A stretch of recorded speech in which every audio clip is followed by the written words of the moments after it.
think what I heard there, Willie, was it wasn't about party, it was about him.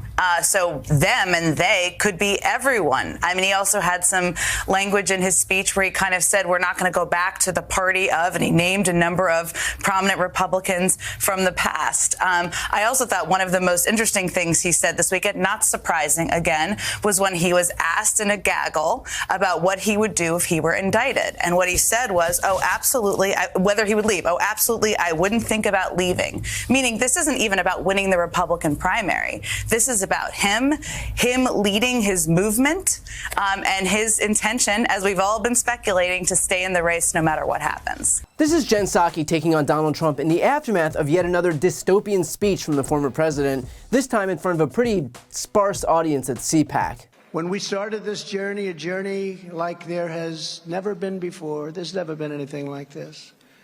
We had a Republican Party that was ruled by freaks, neocons, globalists, open border zealots, and fools.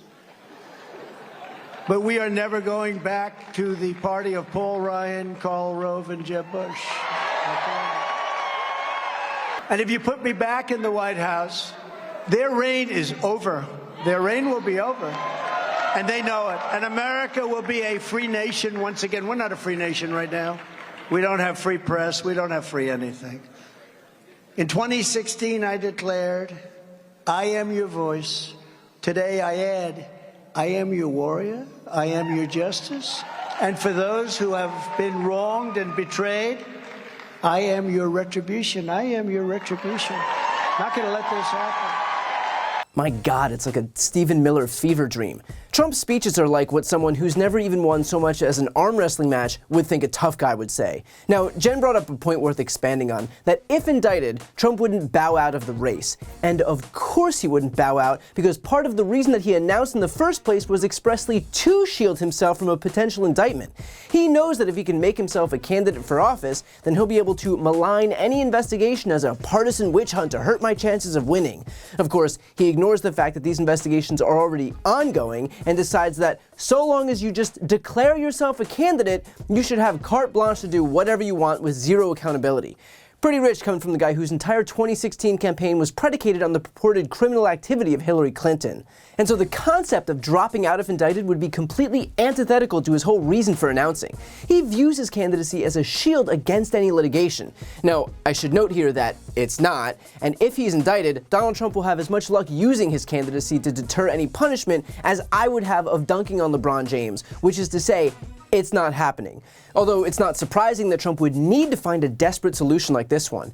He's currently contending with a $250 million lawsuit in the New York Attorney General's case for falsifying business records, issuing false financial statements, insurance fraud, engaging in conspiracy to violate state law, and issuing false statements to financial institutions, or, as Donald Trump calls it, Tuesday.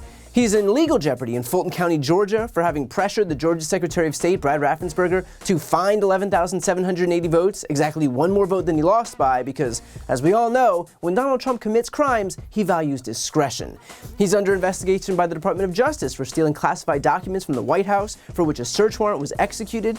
He's under investigation for the January 6th insurrection by the Department of Justice. There is the Westchester County criminal probe focused on whether the Trump Organization misled local officials about the value of its golf course to lower its tax burden. There's a lawsuit in Washington, D.C. over Trump overpaying its business for space at the Trump International Hotel during the inauguration. And there's the Manhattan criminal probe led by Alvin Bragg, also concerning Trump's property valuations. And the fact that I'm not even sure that I listed them all is a testament to the abject corruption and criminality that we've come to expect from Trump, his family, and his company. One more point worth touching on. When he wasn't railing against the Democrats, Trump spent his time at CPAC railing against the quote-unquote establishment wing of the Republican Party. You'll notice in that previous clip that he said, "We are never going back to the party of Paul Ryan, Karl Rove, and Jeb Bush." And I'm certainly not here to defend Paul Ryan, Karl Rove, and Jeb Bush, but I find it pretty amusing that Donald Trump is so confident to dictate the direction of a party that he had led to losses across the board. Donald Trump took office with full control of government. Republicans had the House, the Senate, and the White House. Fast forward to just a few years later, Republicans lost the Senate. They had lost the House for 4 years and only now have a 9-seat majority in a body that's currently steeped in dysfunction. They lost a trifecta in Arizona, watched Democrats gain trifectas in Maryland, Massachusetts, Michigan, and Minnesota. And in fact, even in this last cycle of the Republicans who did manage to win in swing states, none were the Trump-endorsed ones. Virtually the entire slate of Trump's America First candidates running for governor and secretary of state in battleground states failed to win in 2022. And of course, even Donald Trump himself lost, the first incumbent president to lose re-election since George H.W. Bush in 1993, almost 3 decades ago. Trump becomes only the 10th president in American history to lose re-election. The only place that Donald Trump seems qualified to steer the Republican Party is out behind the barn. Although with that said, far be it from me to interrupt my enemy when they're making a mistake. If the Republican Party wants to double, triple, quadruple down on a candidate who has proven himself to be the secret weapon for the opposition, then go ahead.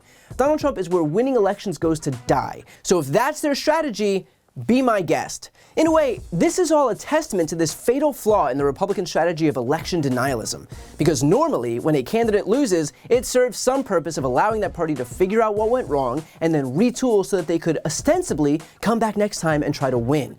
In a way, losing is a valuable learning experience, and given the way the government control has swung back and forth over the years, it's a tool that works.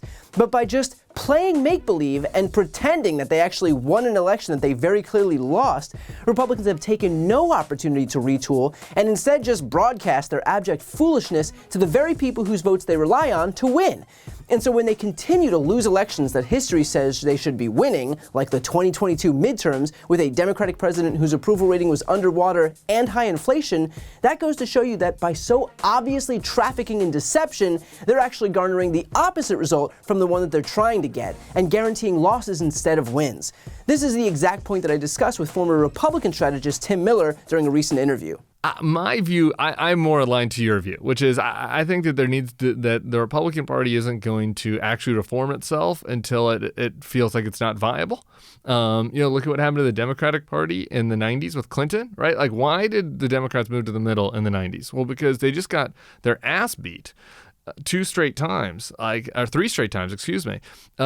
overwhelming blowout fashion. And so they're like, we have to go to the middle. Now, maybe some of the progressive listeners didn't like that move, okay? But like, that's what it was. It was a practical move. Right. If the Republicans are ever going to move back to a sanity, they're going to need to lose. And so I do think that that for now, I think that I'm essentially in an uneasy coalition, mostly with Democrats, and might be different on a case-by-case basis. Well, the irony of that is that Republicans had the opportunity to do that. I mean, they were repudiated at the ballot box, and so they should have taken that as an opportunity to retool and figure out like what didn't work and change those things moving forward.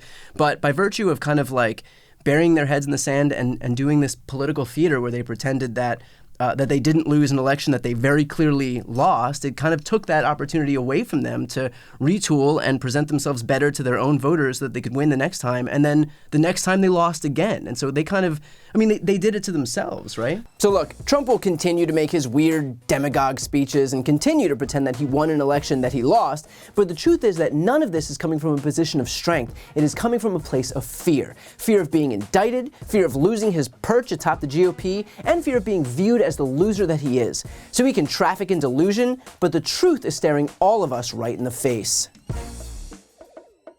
Before you go, a quick announcement. I've started a Spanish YouTube channel. Democrats desperately need to be able to appeal to Spanish-speaking audiences, so this is me doing my part. To help that channel get going in the algorithm so that we can finally start spreading our progressive message and breaking the conservative stranglehold on Spanish-speaking media, please subscribe and watch a few videos. The link to that channel, called Brian Tyler Cohen Espanol, is right here on this screen. And of course, to see more of my content in English, make sure to subscribe to this channel as well. The link is also right here on this screen. Thanks so much for watching.